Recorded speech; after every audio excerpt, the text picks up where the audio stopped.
Assalamualaikum warahmatullahi wabarakatuh. Pemberontakan APRA, gangguan keamanan pada awal kemerdekaan.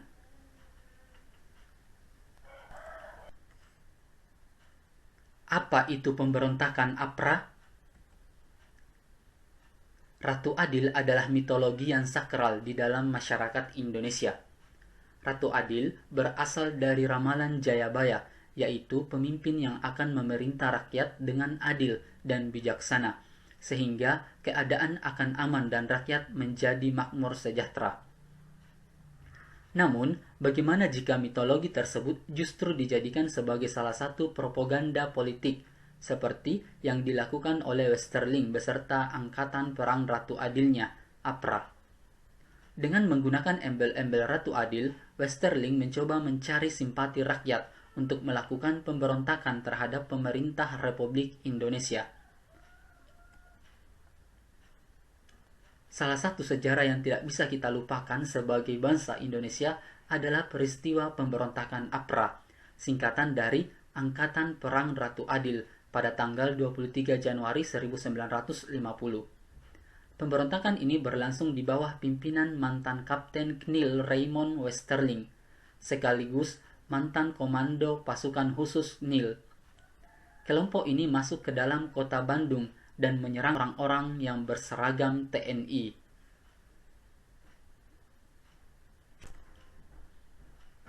Apa latar belakang pemberontakan APRA? November 1949, Dinas Rahasia Militer Belanda mendapatkan laporan Westerling telah mendirikan sebuah organisasi rahasia dengan jumlah pengikut sekitar 500.000 orang. Laporan ini diterima oleh Inspektur Polisi Belanda J.M. Versberg pada tanggal 8 Desember 1949 yang menyebutkan bahwa nama organisasi tersebut adalah Ratu Adil Persatuan Indonesia, RAPI, dengan satuan bersenjatanya yang diberi nama Angkatan Perang Ratu Adil, APRA. Kebanyakan pengikut dari organisasi ini adalah mantan anggota KNIL dan juga beberapa bantuan dari temannya orang Tionghoa dan Chia Viet Cai. Westerling berencana melakukan kudeta terhadap Presiden Soekarno dan kliknya setelah penyerangan kedaulatan diberikan kepada Indonesia. Bahkan, pesan ini juga telah disampaikan kepada Letnan Jenderal Bormann van Frieden, Panglima tertinggi tentara Belanda.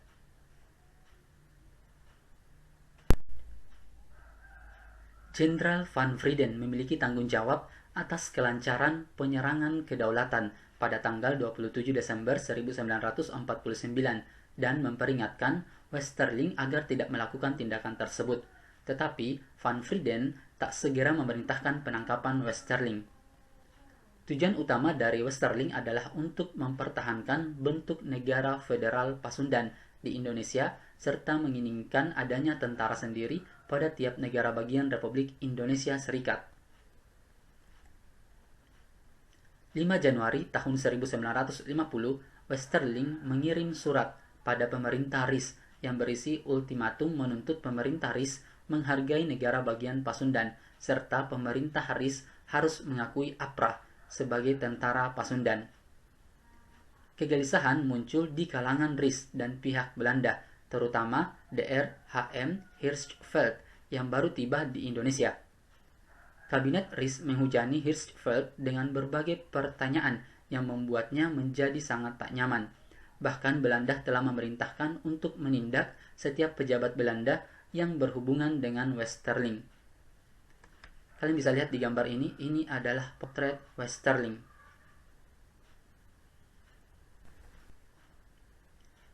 (10 Januari tahun 1950, Hatta menyampaikan kepada Hirschfeld pihak Indonesia sudah mengeluarkan perintah penangkapan terhadap Westerling. Di saat itu, Westerling mengunjungi Sultan Hamid II di Hotel Des Indes dan meminta Hamid jadi pemimpin gerakan mereka. Namun pertemuan ini hanya sia-sia saja karena tidak terjadi kesepakatan apapun.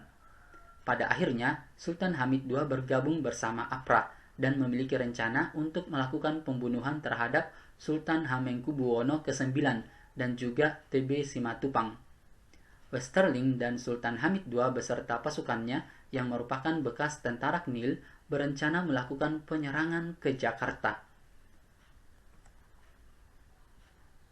Pemerintah Indonesia tidak bisa hanya diam dan memerintahkan pasukan militernya untuk melakukan operasi militer untuk menumpas APRA ini. Penumpasannya ini terjadi di tahun 1950. Pemberontakan APRA ini tidak berlangsung lama, sampai akhirnya Sultan Hamid II berhasil ditangkap dan diberikan hukuman mati, sementara Westerling kabur ke Belanda.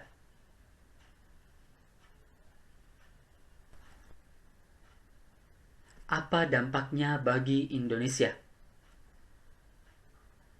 Kegagalan gerakan APRA justru meningkatkan sikap anti-federal negara-negara bagian RIS. Usaha untuk menyerahkan kekuasaan kepada pemerintah pusat RIS semakin keras. Pada tanggal 30 Januari 1950, RAA Wirantakusumah, wakil negara Pasundan, mengundurkan diri, dan pada tanggal 8 Februari Perdana Menteri mengangkat Sewaka sebagai penggantinya dengan jabatan Komisaris RIS di Pasundan. Gerakan unitarisme juga meluas ke daerah-daerah lain. Negara Jawa Timur yang dibentuk oleh Belanda dalam konferensi Bondowoso akhirnya dibubarkan setelah didesak oleh rakyat.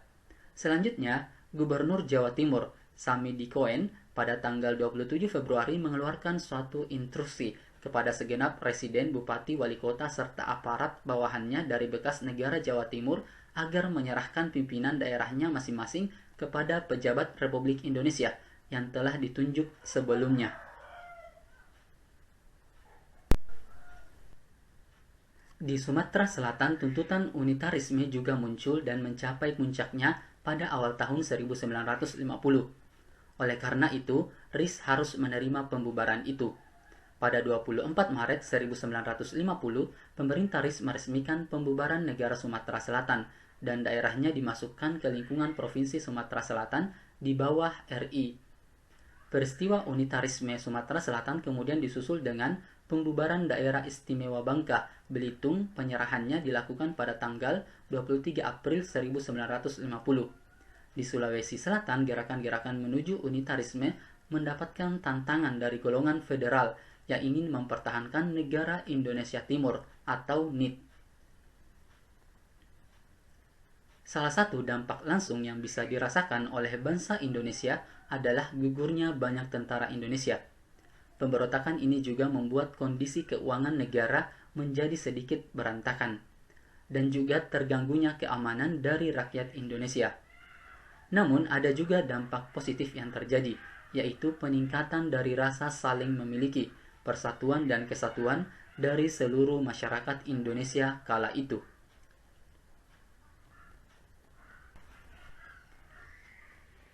Oke, cukup sekian pembahasannya. Semoga bermanfaat. Terima kasih. Assalamualaikum warahmatullahi wabarakatuh.